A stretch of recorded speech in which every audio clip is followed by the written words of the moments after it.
Alright, nagbabalik. Okay, yes, kagaling ko lang po sa sa Paris at saka sa London, pero hindi ako makatiis na sumilip ng mga bali-balita kung ano nangyayari sa Pilipinas. So, siyempre, andyan yung yung Quadcom at saka humarap si Duterte dito sa Senado. Bibigay tayo ng comment dyan. At siyempre, meron tayong update tungkol kay Isko Moreno. Alright, so, anyway, unahin natin to si Tatay Digong. Mas concerned ako doon sa mga feedback, sa mga input ng mga tao kung anong mindset nila. Yun ang yun ang mission ko kasi ay hanapin yung mga ulaga. Anyway, so iniikutan natin yung mga comment at medyo nakakalungkot dahil dahil may mga tao na pinapalakpakan yung kabastusan ni Digong, ay kailangan pag-usapan natin yan, okay? Ang goal ko dito, maraming opinion isingit ko lang ito dahil may na-cross din ako sa mga corruption, yung pamimigay ng mga ayuda. So, ang una pumasok sa akin, ito para makabukas ang isipan ng mga tao, Parang parang ang unggoy, 'di ba? Ang unggoy pag binigyan mo ng saging at saka pera, ang pipiliin ng unggoy ay saging. Pero kung ang unggoy ay nakakapag-isip, ay kukunin niya yung pera para makabili siya ng mas marami saging ang mabibili niya. So, yun. Parang illustration yun sa mga taong binibigyan ng pera, nabibili yung boto nila. Ganun ang kababaw ang mga Pilipino. Hindi ko sasabihin na unggoy, ang mga Pilipino. Ang mindset nila parang unggoy, di ba?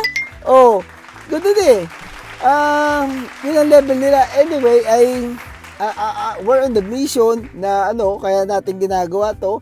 Kahit na konti lang ang nanonood sa atin, ay sige pa rin tayo. Dahil yung frustration ko ay mailabas ko lamang, ma-express. At saka yung panata natin na hanapin ang mga ulaga ay crusade, o yung crusade. Masabi doon. Ay, amin the vision. Yun ang punto doon, okay? Anyway, so balikan natin doon si Tatay Digong. Anyway, laging dalawang grupo yan yung mga tao ay proud na proud kay Tatay Digong. Ang mindset nila ay pinagtripan daw si Hontiveros. Doon naman sa ibang mga tao, ang sabi nila ay hindi pinagtripan si Hontiveros. Actually, kayo ang taxpayer ay kayo ang binabastos. Yung inyong institusyon ang binabastos, pinapayagan ninyo. Okay? Generally, ay expected naman yan dahil ang mga nadoon ay grupo ng mga Duterte na talagang maglalagay sila ng kanilang narrative. Okay? Andun si Bato na akusado, pero siya ang magiging prosecutor, tsaka siya na rin ang judge doon. Nandun din si Bongo, ay yung lahat ng mga kaalyado na at ang talagang it's break my heart. Andun si Diliba na hindi siya bibigyan ng pagkakataon doon. Instead ay despite na nakulong na siya ng 7 years, ay talagang babastusin pa siya doon. At ito nga, na-cross ko yung si Jigo Estrada, nag-i-instigate. Saan ka naman nagkita? Doon ka para ipakita na itong ating institusyon ay batuwid ito, disente ito. Ay nag-i-instigate siya para i-route niya na matrouble si Diliba. Kasi expected niya, kilala niya si Digong na magsasalita ng mambabastos So, binastos niya si Dilima. Yung sabi ni Estrada, bakit ho kayo lagi sa akin nakatingin, hindi ho kayo natingin dito? Nag-i-instigate siya, di ba? So, and then sinabi ni President Digong, dahil walang maganda dyan, ganun kabastos yung presidente nyo. Okay? Grabing garapalan. So anyway, trouble do si Digong dahil nag-oath siya na hindi niya sabi nga nitong sa post interview itong sino ba tong senator na yung president na taga Sorsogon, si Chis Escudero. Sabi ni Chis Escudero ay yun, iba yun dahil naka-transcript yun. Wala doon yung mga emotion. Kung anong mga nakasulat doon na pinagsasabi ni Duterte, yun ang pagbabasihan. Once again, ang judge at itong mga abogado ay it's all about paper trail. Yun. So, at tayo sa alanganin itong sina Bato at saka sina Bongo dahil talagang yan. So, anyway, mahabang yan, ipupush natin yung issue iyan sa mga ibang subject dahil I try na patalbog-talbog tayo sa iba't ibang subject dahil hot din tong Quadcom. So anyway, lipat naman tayo dito kay Dan Fernandez at saka itong kay Barbers. So very firm yung mga taong yun, sina Abante, ay mukhang gigisahin si Duterte doon sa Hindi po pwede yung kabastusan ni Digong sa Kongreso. So we'll see, okay? At napakaraming matatapang at kaagatin si Digong doon. Hindi lang natin alam kung mag-a-appear si Digong kasi maraming takot sa Congress na pumunta eh. So ito lang si Harry Roque ay nagtatago pa rin. So maraming mga nagtatago ngayon sa mga Quadcom. Yung asawa ni Harry Roque nagtatago din. Ipaikutan natin. And then, okay, dito naman tayo kay Kibuloy, okay? Ang daming balita kasi kaya hirap magbakasyon eh. Anyway, ay napakaraming overwhelming talaga ang balita sa Pilipinas. Okay, matatawa ka na lang. Sino pa? Ito pa si Kibuloy. Meron pa tayong si Kibuloy ay talagang inabandon din ng kanyang mga kasamahan. Hindi siya sinipot. Siyempre, mag-i-election eh. Kung sino sumama ngayon kay Kibuloy, ay talagang dahil magre-re-elect ito si Bato at saka ito si Bongo at saka ang mga bilyar ay din pasamahin doon dahil baka bumagsak sila sa eleksyon. So, that's the moment of truth. Yun, okay? At wala din doon si Robin Padilla. So, si Kibuloy ay contradicted yung mga sinasabi niya dahil wala daw siyang resources sa party niya. Pero ang totoo doon, inabandon siya na kanyang mga kasama. Takot na sumama sa kanya dahil malapit na ang eleksyon. So, yun. Okay? So, iikutan natin yan. Anyway, singit ko rin to yung bakasyon ko naman doon sa Paris. I'm gonna give some information.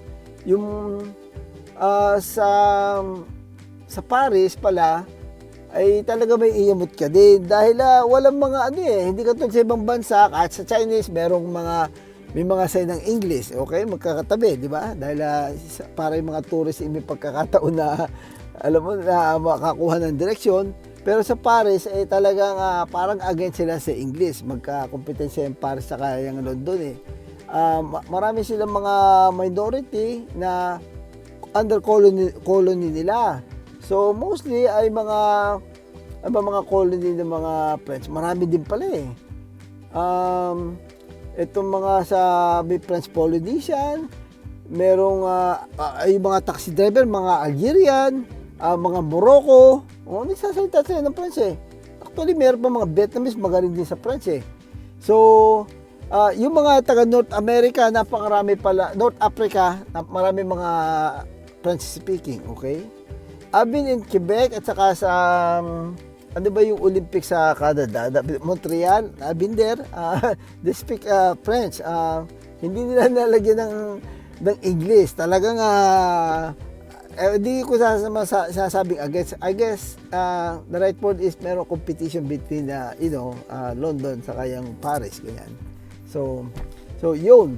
So sa London naman, siyempre ang kanilang mga colony doon ay mga India. Okay, maraming Indian doon, India. So may mga turbine. So anyway, I have fun, but at the end of the video, meron ako konting clips na i-share sa inyo, okay? At bibigyan ko kayo ng tip kung paano paano ang tamang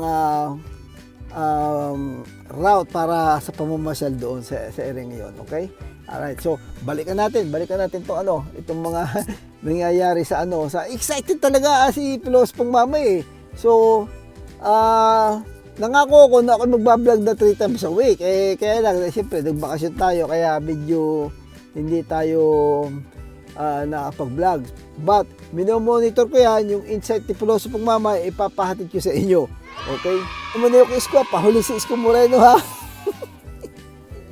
Okay. At talaga napakarami na nangyayari dito sa Quadcom.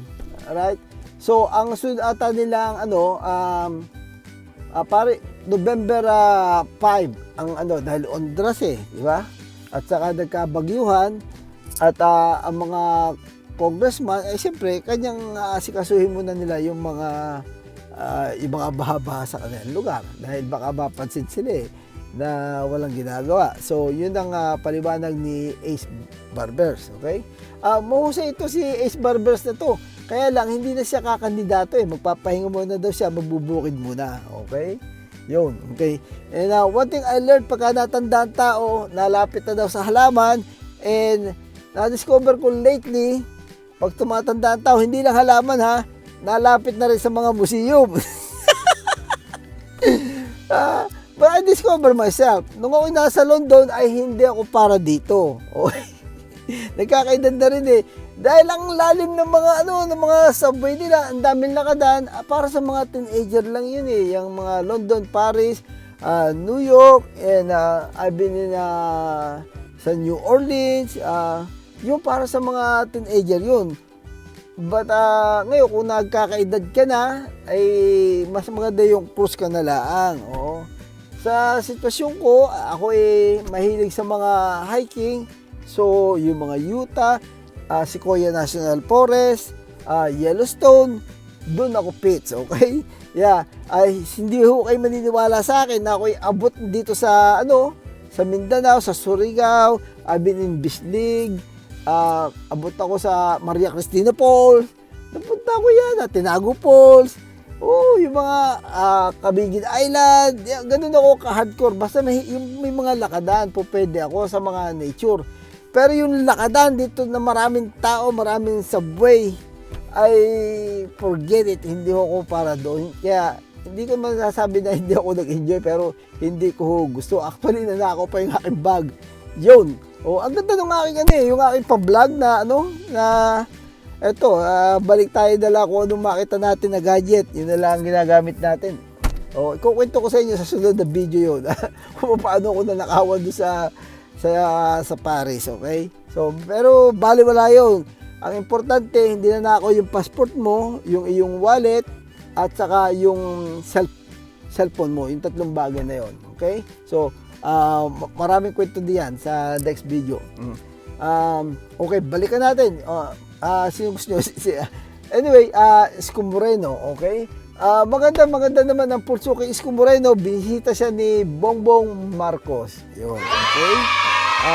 During ganun lang mga politiko, minsan hindi magkasundo, minsan they have to be civil, okay? Kasi trabaho lang yun dahil ayaw nila mag-suffer yung mga tao. Kailangan nila yung kanilang resources para ma-deliver nila sa kanila mga kinasasakupan. So, yun ang importante. Yun ang mga tunay na politiko. Hindi masyado pinipersonal yung nagbebendeta, by hook or by crook, babalikan nila. So, yun ang maganda kay Isko Moreno. Tatyado siya ni Marcos na at least open-minded to, hindi to nagtatanim ng galit, okay? He always opened the door for business. Yun ang kagandahan ni Isko Moreno. Okay. I think may reputasyon siya na ganoon Yung kanyang mindset ay gustong-gusto ng mga investor. Yung So, things need to be done. Yun ang kay Isko Moreno. Okay? Very positive na tao. Kaya tayo, kaya maraming hindi bumibitaw kay Isko Moreno Maraming nalungkot kay Isko Moreno nung natalo pagka-presidente. But ngayon ay natuwa, maraming natutuwa mga supporter dahil babalik na si Isko Moreno. Kasi nung nag-showbiz na si Isko Moreno ano nga naman gagawin mo? Kailangan move on. Yun ang mga leader, yung hindi pinanghihinaan ng loob. Yun ang mga kailangan natin, di ba? So, yun ang pinaka-latest kay Isko Moreno. They don't close the door for business. Yun ang pinaka-importante. Okay? And si Bongbong Marcos ay meron ding insight na Isko will get Manila back. Yun ang yun ang nakikita ng Isko ay importante ang Maynila eh. Importante ang Maynila. Lalo na ang daming mga si Isko ang magre-regulate ng mga nagtatayo ang nagsusulputang andyan sa Manila Bay. Anyway, isasubject natin yan isang araw yung mga nagsusulputang island niya sa Manila Bay. Napaka malaking issue. Napakalaking subject yan. So, pag-uusapan natin yan sa mga padating na araw. Anyway, hanggang dito na muna dahil meron pa tayong video na ginagawa tong iap dahil maraming kaganapan eh. Alright? So, for now, God first and peace out. Okay? Alright again. I'll see you in my next vlog.